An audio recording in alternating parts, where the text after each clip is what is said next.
Section 18 का clause B कहता है in the case of A contravention of the condition specified in clause 4 or clause 5 of section 5 with simple imprisonment which may extend to 1 month or with fine or which may extend to 1000 rupees or with both।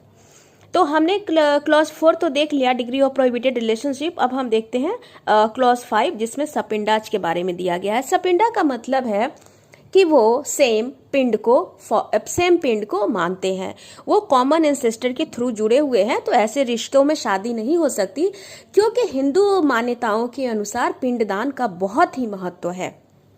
और पिंडदान का और same पिंड से जुड़े हुए हैं मतलब कि रक्त संबंध है उसमें, वो एक ही परिवार से कहीं ना कहीं आते हैं। वो फादर के साइड से 5th जनरेशन है और मदर के साइड से 3rd जनरेशन तक है।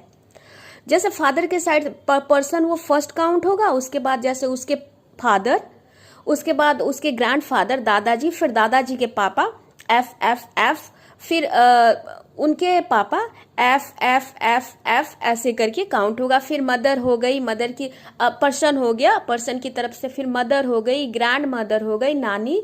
तो अब ऐसे रिश्तों में शादी को मान्यता नहीं दी गई है। और इसके देखो 2 रीजन है, एक तो बायोलॉजिकल वो लोग जुड़े हुए हैं और दूसरे वो रिचुअल्स से जुड़े हुए हैं। तो ये दोनों ही कंडीशन है जिसमें विवाह ना ही हो तो अच्छा है। उसके बाद जैसे कॉन्सेंग्विनिटी जैसे रक्त संबंध से जुड़ा हुआ है। तो अब मान लीजिए कि कोई ऐसे माना गया है कि कोई अगर डिसऑर्डर है जेनेटिक, तो वो 5th जनरेशन में है, 5th से 4th में आ गई, 4th से 3rd में आ गई, 3rd से 2nd में आ गई, 2nd से उस पर्सन में आ गई। तो इसलिए ये माना गया है कि ऐसे रिश्तों में शादी ना हो।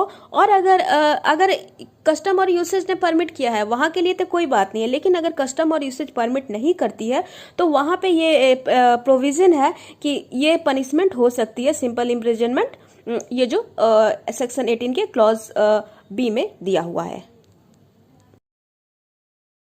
अब देखिए 5th जनरेशन से वो डिजीज वो कोई डिसऑर्डर है, वो 4th में आया, 4th से 3rd में आया, 3rd से 2nd में आया और 2nd से उस पर।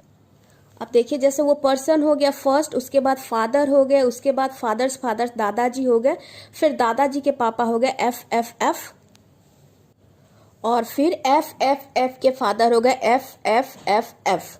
मतलब वो ग्रैंड फादर का ना है जो वो बढ़ता जाएगा। मदर की साइड से भी देखिए पर्सन हो गया, फिर मदर हो गई, फिर मदर की मदर हो गई नानी।